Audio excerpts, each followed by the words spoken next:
I woke up to the sound of my horses screaming. Not neighing. Screaming. There was smoke in the air, thick and bitter. I ran outside and saw my tool shed blazing like a bonfire in hell. My rare plant garden, gone. Melted gas can in the dirt. Flames still dancing in the rain. That was the night I stopped pretending this was just about HOA fees. Let me tell you what really happened. 2 years ago, I left a 20-year career as a real estate attorney in Tulsa. I'd had enough of conference rooms and backroom deals.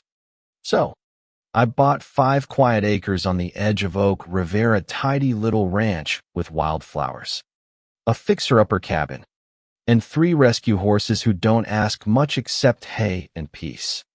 Peace. That's all I wanted. Until Dana Caldwell showed up.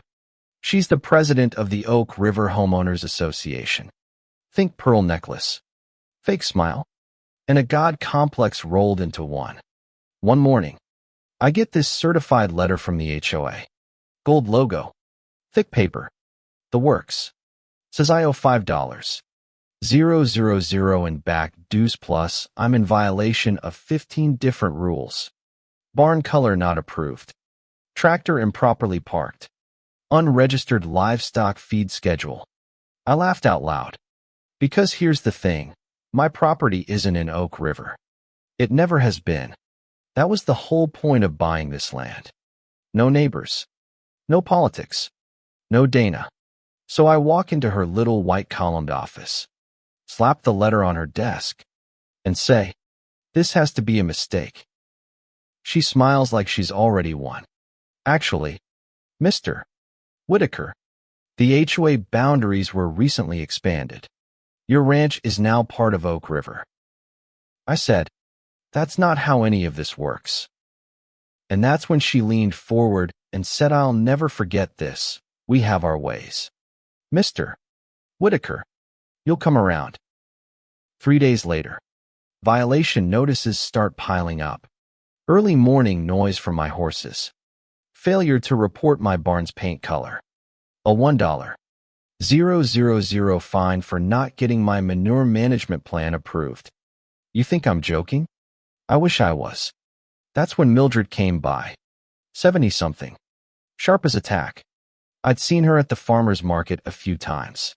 She told me Dana had driven out a couple with a disabled child for hanging wind chimes. Another family got fined out of their home because their mailbox was aesthetically disruptive. "You're her new target," Mildred said. "Be careful." Now, I don't scare easy, but I do believe in being prepared.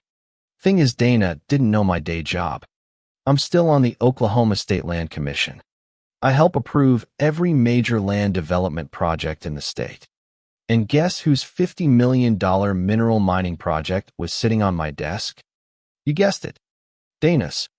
That's when it all started making sense. The sudden boundary change. The made-up rules. The pressure. She wanted me gone. My land sits on top of rare mineral deposits. And if she could force me out, she'd control every inch of the proposed mining site. I started digging literally and legally. Found out the boundary change was illegal. No notice. No vote. No environmental review. Total abuse of power. Worse, Dana had done it before 3 other properties. Each time, the owners were fined into the ground and then sold at a loss. Their land developed into mini mansions. Big money for Dana's HOA. But I wasn't going anywhere. I confronted Benjamin Cross, the zoning director who signed off on her expansion. Sweaty, nervous guy, claimed it was just an expedited filing. I told him to his face, "You knowingly broke the law." He begged me not to make waves. "I've got grandkids in private school," he said. "Dana's connected."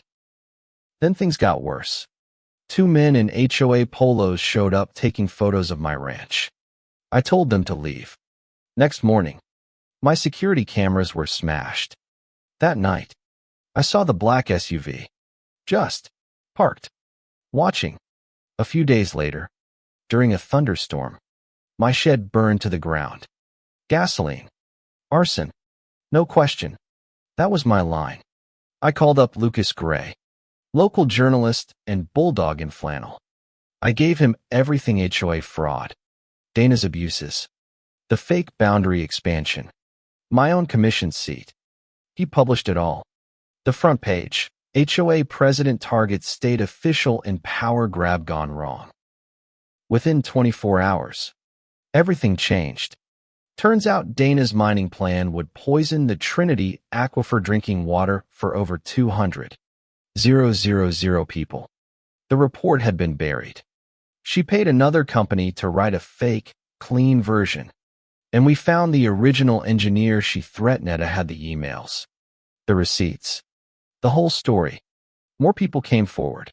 Evan Caldwell, Dana's own son. The HOA's accountant admitted she pressured him to cook the books.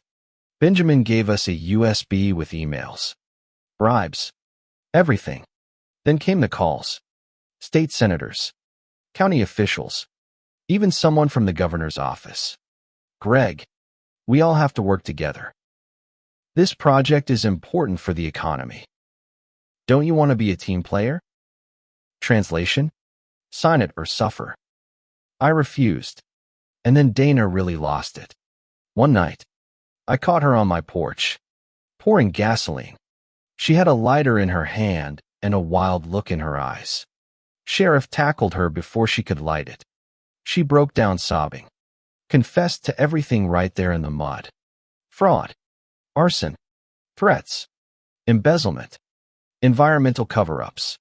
Turns out, Dana had been abusing anti-anxiety meds. Made her reckless, sloppy. She got arrested, stripped of power, and indicted on about a dozen counts. Her empire crumbled overnight.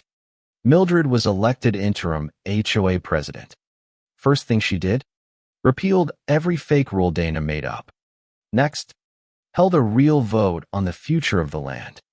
Instead of mining, the community chose to turn the disputed acreage into a protected greenbelt, the buffer between Oak River and my ranch. 1 month later, I spoke at the HOA's first honest meeting. Told my story. A man stood up and shouted, "You should have told us who you were from the start." Before I could answer, Mildred calmly walked over, grabbed a paper cup, and splashed water right in his face.